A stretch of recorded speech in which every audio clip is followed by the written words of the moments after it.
الشیطان الرجیم بسم اللہ الرحمن الرحیم الحمدللہ رب العالمین والصلاة والسلام علی سید الانبیاء والمرسلین وعلی آلہ الطیبین الطاہرین المعصومین ولعنۃ اللہ علی اعدائہم اجمعین من الآن الی قیام یوم الدین۔ بسم اللہ الرحمن الرحیم رب شرح لی صدری ویسر لی امری واحلل عقدۃ من لسانی یفقہوا قولی۔ تو آج ہم انشاءاللہ واجبات نماز کے بارے میں نیت کے متعلق گفتگو کریں گے کہ نیت سے کیا مراد ہے کہ کچھ چیزیں نماز میں واجب ہوتی ہیں جس میں سب سے پہلی چیز وہ نیت کا کرنا ہے۔ تو نماز میں نیت سے کیا مراد ہوتی ہے اور کتنی نیت کرنا واجب ہوتی ہے اور کس طرح کی نیت کی جائے تو زیادہ ثواب ہوتا ہے اور کس طرح کی نیت کی جائے تو زیادہ قبولیت نماز اور درجات نماز میں اضافہ ہوتا ہے، تو اس موضوع کے متعلق انشاءاللہ بیان کیا جائے گا۔ سب سے پہلے جو ہے وہ نیت کی ڈیفینیشن آتی ہے کہ نیت سے کیا مراد ہے، اس نیت سے جو کہ نماز میں واجب نیت سمجھی جاتی ہے۔ تو اس کو عربی میں ڈیفائن کیا جاتا ہے وَهِيَ القصد، یعنی اس سے مراد وہ ارادہ ہے، وہ توجہ ہے الی الفعل، کسی فعل کی طرف، بعنوان الامتثال والقربہ، کہ اس کو بجا لانے کے لیے یا اسے خدا کے واسطے بجا لانے کے لیے، وَيَكْفِي فِيهِ دَاعِيَ الْقَلْبِ، اور دل میں اس کا محرک ہونا کافی ہے، وَلَا يَعْتَبِرُ فِيهَا الْاخْتِيَارُ بِالْبَالِ وَلَا تَلَفُّظ، اور اس کے لیے وہ زبان سے ادا کرنا، اس کا الفاظ کا ادا کرنا ضروری نہیں ہے۔ نیت ایک توجہ کا نام ہے کہ جو کہ نماز میں ضروری ہوتی ہے، یعنی اگر انسان بغیر توجہ کیے کہ وہ کیا کر رہا ہے، افعال نماز کو، نماز کی رکعتوں کو، رکوع سجود کو بجا لائے تو اس کی نماز قبول نہیں ہوگی، کیونکہ اس کی توجہ ہی نہیں تھی کہ وہ کیا کر رہا ہے، کہ وہ روٹین میں آیا اور کوئی چیز کر کے چلا گیا۔ تو ایک درجہ کی توجہ کی ضرورت ہے نیت کے لیے، وہ توجہ لازم ہے، اس کے بغیر نماز ادا نہیں ہو سکتی۔ لیکن کتنی مقدار میں وہ توجہ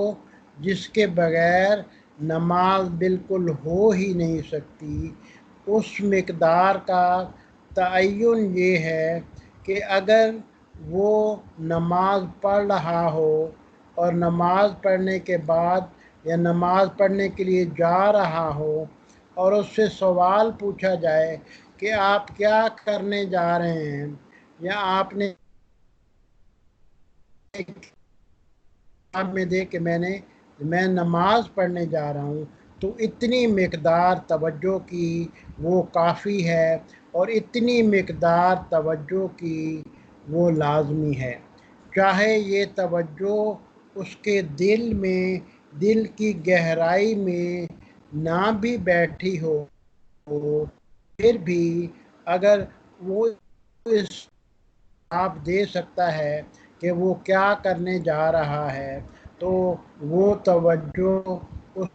کے لیے نماز ادا کرنے کے لیے کافی ہے۔ یہاں پہ ان الفاظ کا تلفظ کرنا ضروری نہیں ہے کہ زبانی طور پہ آ جائے، مثلاً کہ میں نماز صبح پڑھتا ہوں قربتاً الی اللہ، تو الفاظ کا ادا کرنا واجب نہیں ہے، لیکن توجہ بعمل ضروری ہے، لازمی ہے کہ وہ عمل کی طرف اس کی کم از کم اتنی جو ضرور ہو کہ اگر اس سے پوچھا جائے عمل کرتے وقت کہ وہ کیا کرنے جا رہا ہے، تو اس کا جواب آٹومیٹیکلی یہ ہو کہ وہ نماز پڑھنے جا رہا ہے۔ اس سے زیادہ توجہ کو توجہ تفصیلی کہتے ہیں، کہ توجہ تفصیلی کے درجات ہیں، ثواب ہے، لیکن جو لازم توجہ ہے، جو لازمی ہے، جس کے بغیر نماز نہیں ہو سکتی،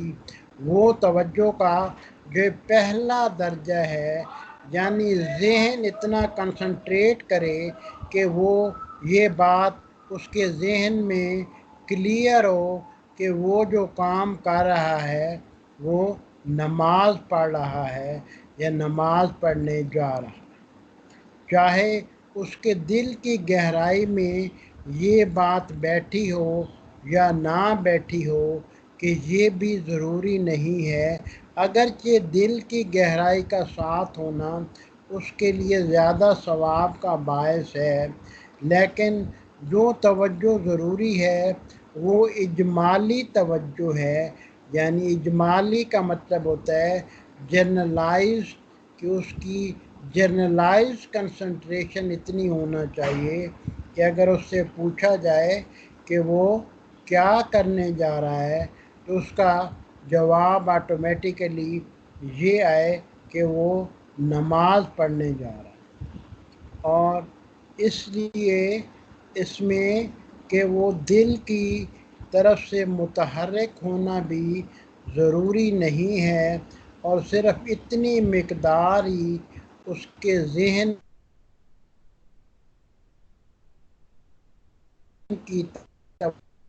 کی وہ منیمم یا کم از کم لازمی مقدار ہے کہ جس کے بغیر نماز نہیں ہو سکتی۔ مثلاً وہ یہی صبح کی 2 رکعات اگر جلدی میں آیا ہے اور اس نے 2 رکعت نماز پڑھ دی ہے، لیکن اس کی توجہ ہی نہیں تھی کہ اس سے پوچھا جائے کہ اس نے کیا کیا ہے، یا اس سے پوچھا جائے کہ وہ کیا کرنے جا رہا ہے، تو وہ آگے سے خاموش ہو جائے، کہ یعنی اس کی توجہ ہی نہیں تھی کہ وہ کیا کرنے جا رہا ہے، تو یہ اس کی نیت جو ہے وہ نیت تصور نہیں ہوگی، اور اس کی نماز قائم نہیں ہو سکے۔ اس لیے کم از کم اتنی ارتکاز، اتنی کنسنٹریشن کی ضرورت ہے کہ اس کو یہ پتہ ہو کہ وہ کیا کر رہا ہے۔ لفظ کا آنا یہاں پہ وہ ضروری نہیں ہے، لیکن توجہ کا ہونا ضروری ہے۔ اگر توجہ نہ ہو تو پھر جو ہے اس کا نماز کا ادا ہونا وہ ممکن نہیں ہے، اور اس کو نماز ادا نہیں کیا جا سکتا، اگرچہ یہ ارادہ، یہ توجہ جنرلائز اس کی ضرورت ہے، قصد اجمالی کی ضرورت ہے، قصد اجمالی مانگا گیا ہے کہ قصد اجمالی ہو، اگرچہ اس کے جو محرک ہیں، اس کے محرک وہی اللہ تعالیٰ کے لیے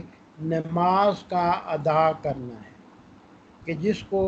اصالت التعبدیہ فی العبادات کہتے ہیں، کہ ہر چیز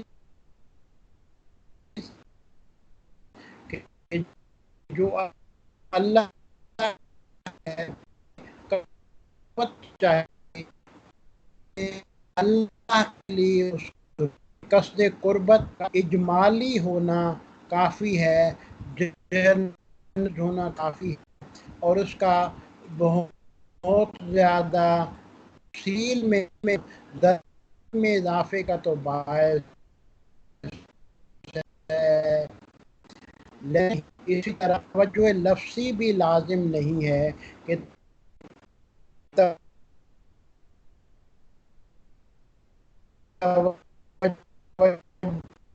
لفظی بھی صورت ہے کہ جس کی بنیاد پہ انسان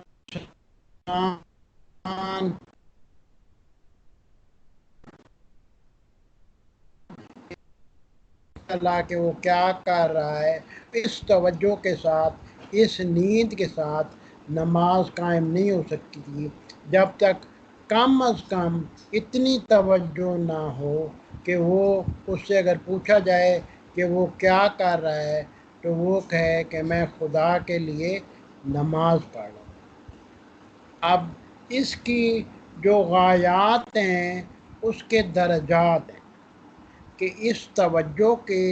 اللہ تعالیٰ کی طرف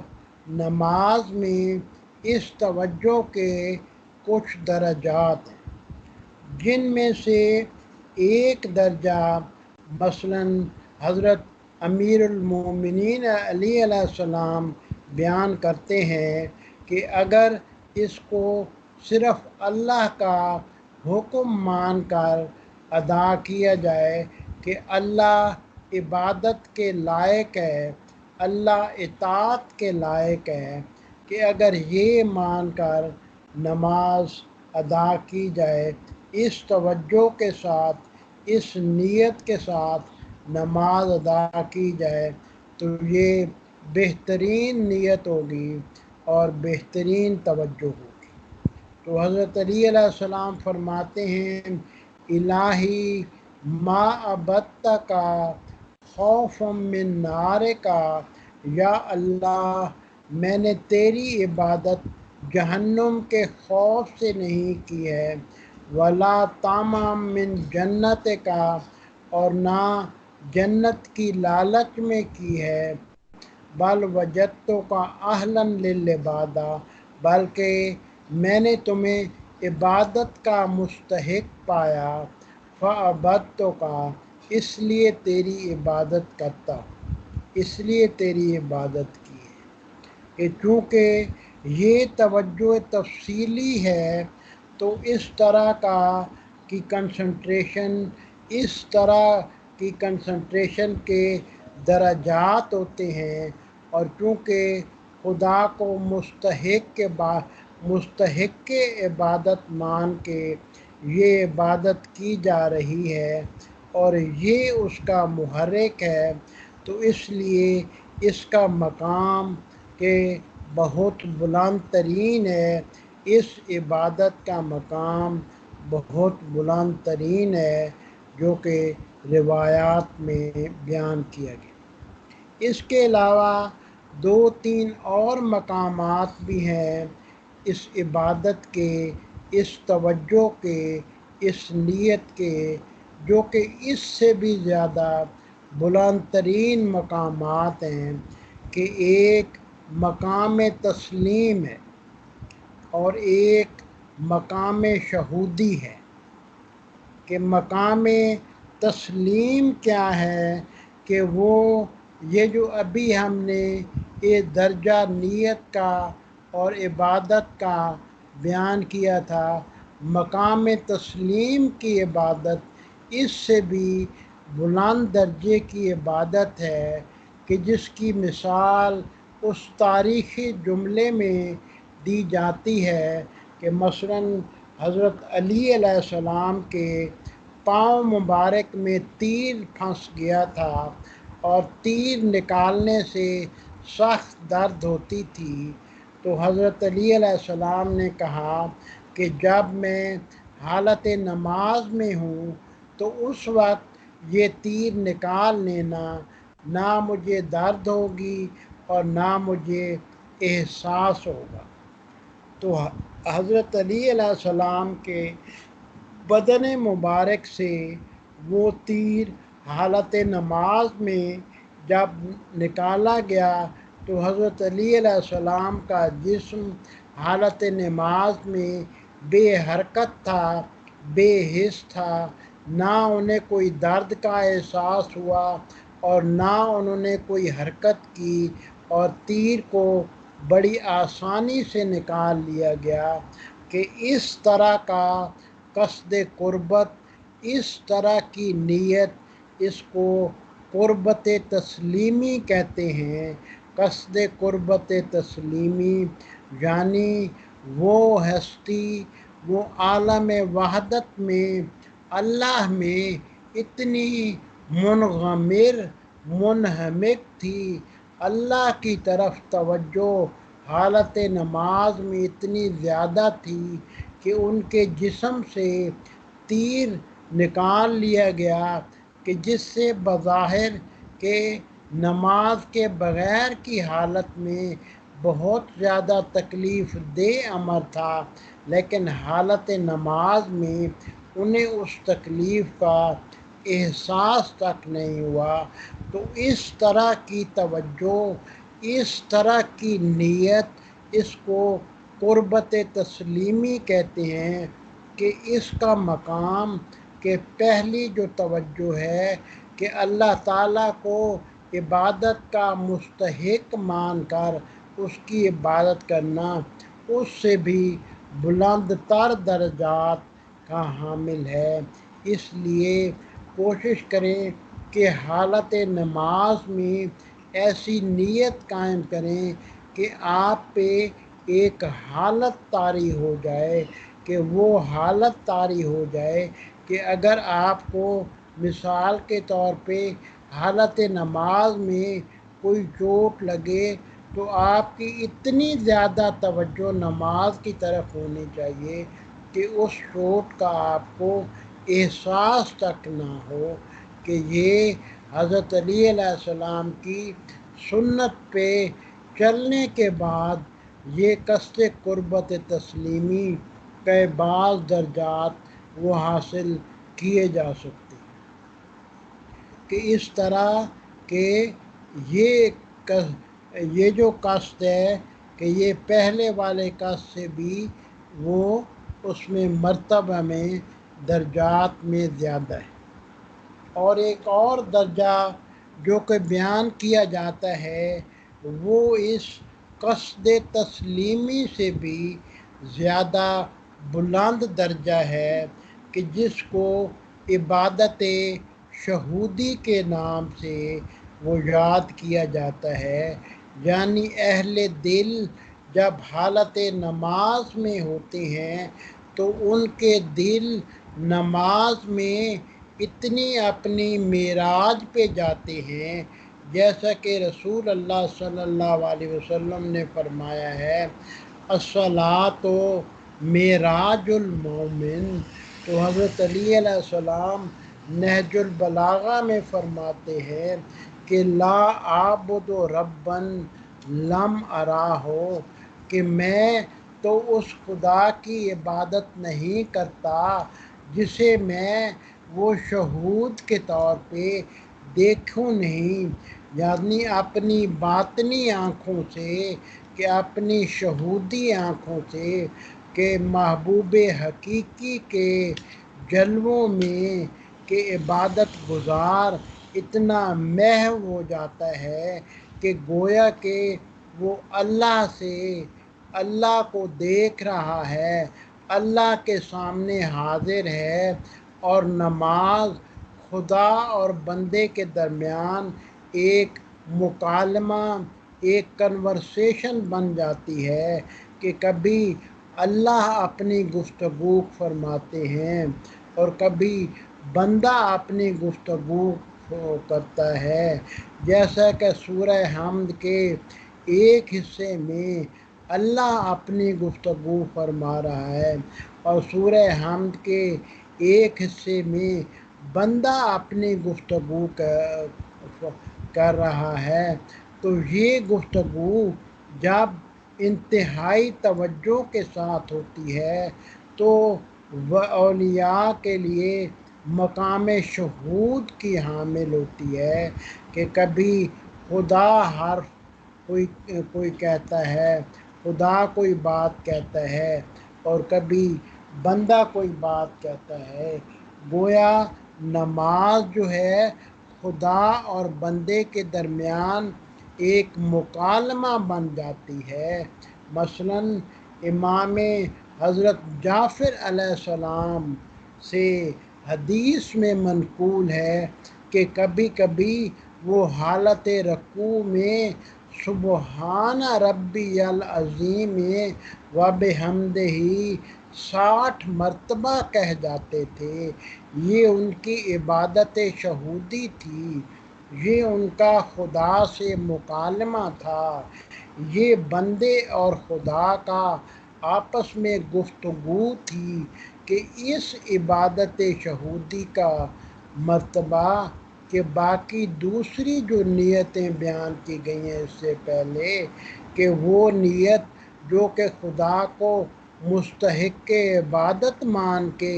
اس کی عبادت کی جاتی تھی، اس سے بھی اس کا درجہ بلند تر ہے، اور مقام تسلیم سے بھی اس کا درجہ بلند تر ہے کہ حضرت علی علیہ السلام کی عبادت کے اس درجے کی عبادت بھی بیان کی گئی ہے، جیسا کہ فرماتے ہیں نہج البلاغہ میں کہ لا اعبد ربن، میں تو ایسے رب کی عبادت نہیں کرتا، لم ارا ہو، جسے میں دیکھ نہ رہا ہوں، یعنی اپنی باطنی آنکھوں سے، اپنی باطنی شعور سے اللہ کا، وحدت الہی کا، اللہ کی تجلیات کا حالت نماز میں اپنی معراج پہ جا کے اللہ تعالیٰ سے گفتگو کرتے ہیں، اور ان کی نماز واقعی طور پہ جناب رسول اللہ صلی اللہ علیہ وسلم کی حدیث کے مطابق حدیث الصلاۃ معراج المومن ہوتی ہے، کہ یہ وہ نماز ہوتی ہے جو اس کے علاوہ کہ ایک اور جو ہے وہ درجہ جو کہ امام خمینی اہل بیت کے بارے میں بیان کرتے ہیں، اور اس راستے میں کہ الصلاۃ و معراج المومن کے راستے میں ایک اور درجے کا ذکر کرتے ہیں جو کہ ان سے بھی درجات میں بلند ہے، وہ عبادت استکمالی کا درجہ ہے کہ انسان خدا کی طرف متوجہ ہوتا ہے اور اپنے کمال اور اپنی روح کی پرفیکشن کی طرف وہ اپنا سفر، اپنا ایکچول روح کا سفر وہ طے کرنا شروع کرتا ہے، جس میں توقف رکنا ممنوع ہوتا ہے، حتیٰ کہ یہ سفر کہ عالم قیامت بھی برپا ہو جائے تب بھی اس میں توقف نہیں آتا، اور بعد عالم قیامت بھی اس میں توقف نہیں آتا کہ انسان پوری نماز میں کہ اپنے تکامل کا سفر طے کرتا رہتا ہے، ہر قدم جو اٹھاتا ہے اپنی رب کی بارگاہ کی طرف، ہر لفظ جو ادا کرتا ہے، ہر رکوع و سجود جو بجا لاتا ہے، وہ اس کی روح کا کمال ہوتا ہے، اس کی روح کا استکمال ہوتا ہے کہ وہ روح کے کم تر درجات سے اعلیٰ درجات کی طرف منتقل ہوتا رہتا ہے، یعنی وہ قربت خدا کے کم درجات سے اس کے اعلیٰ درجات کی طرف حالت نماز میں مسلسل منتقل ہوتا رہتا ہے، کہ اسی لیے بعض بزرگان یہ تمنا کرتے ہیں کہ کاش پوری زندگی میں 2 رکعت نماز ایسی ہو جاتی جو کہ کامل ترین حضور قلب کے ساتھ ہوتی، اول نماز سے لے کے آخر نماز تک، کہ ایسی نماز کہ حالت استکمال کی نماز ہے، کہ اس مقام تک پہنچنے کے لیے کہ یہ مقام وہ ہے کہ عبادت تسلیمی اور عبادت شہودی سے بھی بلند مقام ہے کہ یہ اولیاء اللہ کا مقام ہے، یا وہ لوگ جو کہ اولیاء اللہ سے توسل کرتے ہیں تو ان کے توسل کے نتیجے میں وہ ان مقامات کا کچھ حصہ پا سکتے ہیں۔ تو یہ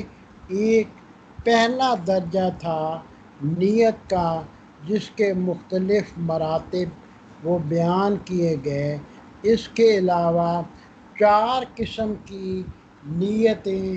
اور بھی بیان کی گئی ہیں کہ جو کہ حالت نماز میں، حالت عبادت میں کی جاتی ہیں۔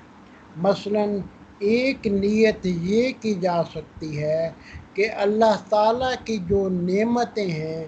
میں ان کا شکر بجا لانے کے لیے اس کی عبادت، اس کی نماز پڑھ رہا ہوں۔ وہ نعمتیں کہ جن کا احصاء نہیں کیا جا سکتا، کہ اللہ تعالیٰ کی آیت آتی ہے فَقَلِيلٌ مِّنْ عِبَادِيَ الشَّكُورُ، کہ میرے بندوں میں سے شکر کرنے والے بندے کم ہیں۔ سعدی علیہ رحمہ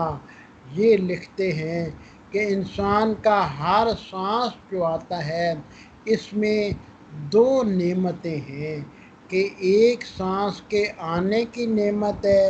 اور دوسرے سانس کے جانے کی نعمت ہے۔ آقا بروجردی فرماتے ہیں کہ نہیں، سعدی نے یہ آدھی بات بیان کی گئی ہے۔ سانس کے آنے جانے میں 4 نعمتیں ہیں، 2 انسان کے ذہن سے مخصوص ہیں اور 2 اس کے قلب